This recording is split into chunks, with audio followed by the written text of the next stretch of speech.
Wearing a black sweater and shorts, home surveillance video captured police arrest a serial burglary suspect accused of committing his crimes fully nude. 21-year-old Cedric Walker is seen escorted away from his home on Gatwick Square in handcuffs around 8 a.m. Monday. As we stood by and he was taken into custody, that community was literally lined up the side of the road, cheering and clapping. I've never seen anything like it. Walker is accused in 5 cases since early March, allegedly breaking into homes and prowling in the night in the nude. In one case, police say he only wore a shirt around his head and tennis shoes. No one was ever hurt and not a single item was stolen. Although you may not have seen us from 3 o'clock, 6 o'clock in the morning, detectives have been out of their cars, out in the cold, hiding in bushes, waiting for this exact moment, and it paid off right here. A dozen personnel, including detectives, have been staking out the neighborhood for weeks, setting up their own covert cameras, fully confident he'd strike again. Police say one of the officers spotted him on camera walking around naked.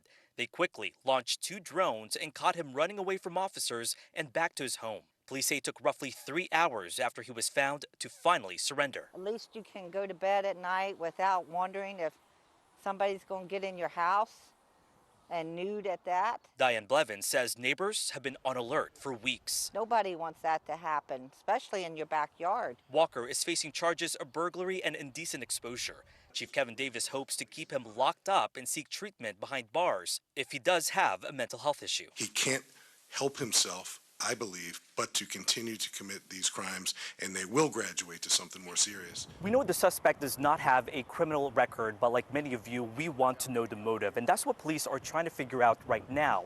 They are hoping to talk more with Walker's family to learn more about him and what they potentially knew.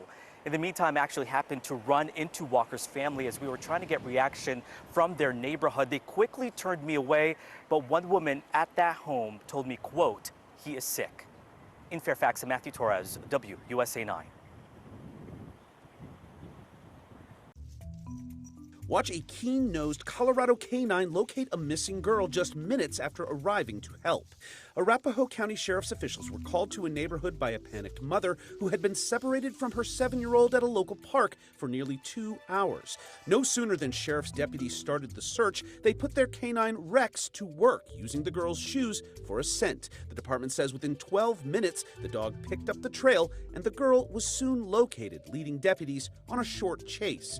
She was okay, albeit a little shaken up, but was calmed down thanks again to Rex. She would like to pet Rex, who soothed the situation with some friendly puppy love. He's a nice puppy, huh? He helped us find you. You know, very good dogs deserve very good treats, and one Michigan neighborhood is now sporting a community toy and treat box stocked with knickknacks and nummies for dogs on the go. There's about 20, 30 dogs always walk past our house, so we're like, hey, what can we do to help?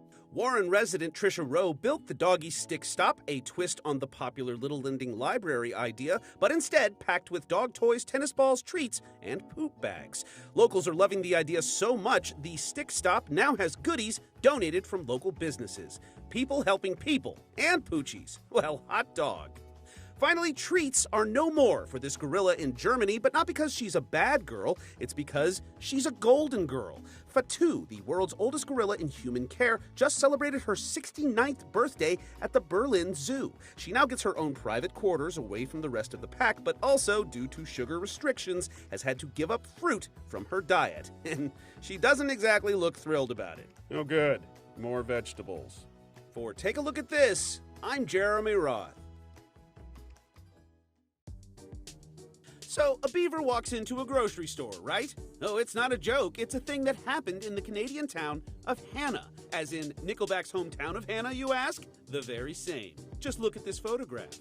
Anywho, video posted by the Royal Canadian Mounted Police shows the surprised shopper pop through the entrance of the business and then, seemingly realizing its mistake, it attempts to exit, but to no avail. RCMP officials say they were contacted about the trespasser, responded, and used non-forceful means to coax the beaver back outside, where it was released. They posted photos in case the beaver was spotted elsewhere, saying he's not considered armed and dangerous, but his tail was pretty big. Watch firefighters rescue a stuck puppy seen peeking out of a chimney top in Michigan.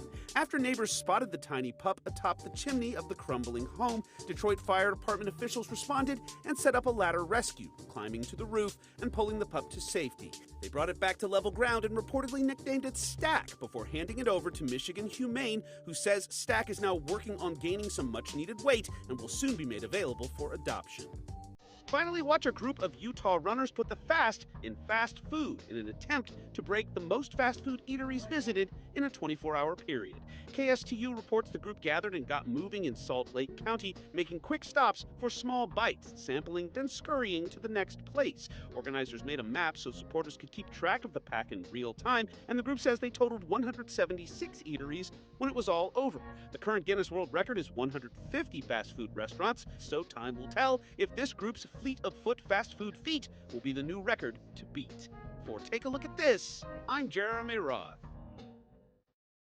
I would say the hardest fish I've ever caught in my life, by far. The way I did it on the jet ski, holding the rod solo, no fighting belt, I didn't have any rod holder. It was just me or the beast. Hunter Hicks is an experienced fisherman, but Easter Sunday brought with it an unforgettable experience. A 212-pound, 70-inch bluefin tuna. Worst fight of my life. Kind of like fighting Mike Tyson, but losing. It was tough. Once Hunter had wrangled the fish, he still had to tow it all the way through Oregon Inlet behind his jet ski. At that point, I was almost 10 miles offshore, and land went from this to this to this, and it was gone.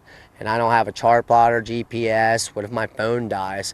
You know, I know how to make it in. I'm a waterman, but still, in my mind, I was starting to get a little scared. But I knew if I would have let go of that fish, nobody would have believed me. But he did. And the moment he stepped onto the sand, it was a moment of relief, truthfully. Next thing you know it, there's 30 people on the beach wanting to take pictures of my fish. Hunter is still feeling the impact that the fight had on his body. For 2 days straight, my arm was stuck like this. It was like I had lockjaw or something. I could not open it. My back and neck hurt. I have bruises all up and down my body. But it's something that he wouldn't trade in for the world. I'm sure you wouldn't trade what this has been like or that moment for anything, huh? Never. Never, never, never, never. I just really wish somebody was with me to experience the whole adventure that we had, the fish and I.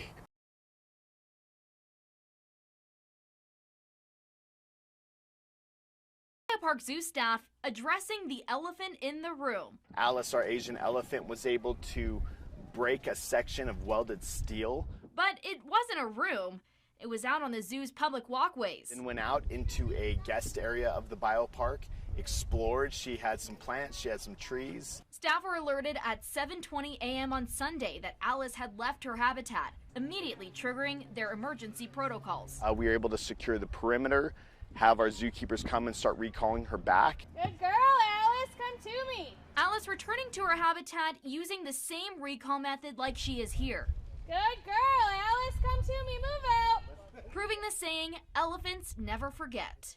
Good girl, Alice, all right. The water pond section of the elephant's habitat is currently off limits as the staff reinforce the steel. We've added some more pillars and steel to make sure that this does not ever happen again. They say they continue to look for weak spots in other habitats, using Gross Receipts tax money to modernize them. I think the biopark's a very safe place to be, and I think this incident shows that all of our measures and tools worked. Staff was safe, the public was safe, and Alice the elephant was safe. The people have spoken. This wild image of an Iberian lynx playing with its food snagged the Wildlife Photographer of the Year Naveen People's Choice Award. Named Flying Rodent, the caught-on-camera moment in Spain gives us a glimpse of the young cat tossing around its prey before making it into a meal, a common practice for these animals. The National History Museum of London says the prize-winning pick beat out 60,000 entries for the top spot in an online vote. The cat is not the only show-stopping pick. 4 photos also noted as highly commended. Family Rest, showing a mama polar bear and her 3 cubs stopping for a snooze in the summer heat of Canada. Dancing in the Headlights, a silly but not necessarily safe scene of young bear cubs wrestling in the middle of the road in Jasper National Park. Beauty Against the Beast, highlighting the juxtaposition between nature and industry in Namibia. And Never-Ending Struggle, a gruesome scene showing a deer's antler stuck to the remains of a rival that died during battle. These award-winning images are on display at the Natural History Museum of London through mid-July.